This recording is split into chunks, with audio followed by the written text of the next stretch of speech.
अस्सलामुअलैकुम, आप देख रहे हैं की न्यूज एचडी। मैं हूं हारिस अली शाह गिलानी। चलते हैं आज की अहम खबरों की तरफ। रुख करेंगे कराची का, जहां से रिपोर्ट करेंगे हमारी लेडी रिपोर्टर अरूज खान। कराची के हक के लिए 23 जनवरी बाद नमाज जुमा बाहर निकलेंगे। प्लाजा के सामने अफसोसनाक सानहे की मुतासरीन के हक में और सिंध हुकूमत के करप्ट हुक्मरानों, रिश्वतखोर अफसरान और केएमसी के खिलाफ भरपूर एहतजाज। कराची को सौतेली मां समझने का हिसाब लिया जाएगा।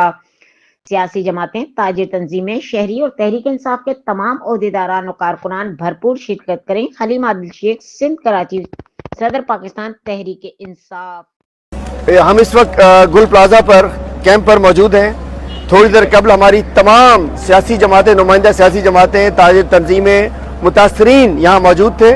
उनके साथ प्रेस कॉन्फ्रेंस भी की गई है और एक फैसला किया गया है कि जो 23 तारीख को बरोज़ जुम्मा बाद नमाज जुम्मा गुल प्लाजा के सामने इस साने के खिलाफ, इस साने के मुतासरीन के हक में और जो सिंध के करप्ट हुक्मरान और राशि अफसरान के खिलाफ और इस शहर से जो सौतेली माँ का सलूक हो रहा है, इसको लूटा जा रहा है, सोने की अंडा देने वाली मुर्गी समझ के इस्तेमाल किया जा रहा है, तो इस बरोज़ जुम्मे के बाद गुल प्लाजा पर एक भरपूर मुजाहरा होगा। ताजिर तंजीमें आए, शहरी आए, तहरीक इंसाफ के तमाम ओहदेदारान कारकुनान आए और हम एक भरपूर इस करप्ट हुकूमत और केएमसी और जिम्मेदारान के खिलाफ मुजाहरा करेंगे और कराची को उसका उसूल हक दिलाने के अंदर अपना किरदार अदा करें। आइए, जुम्मे को इंतजार रहेगा बाद नमाज जुम्मा।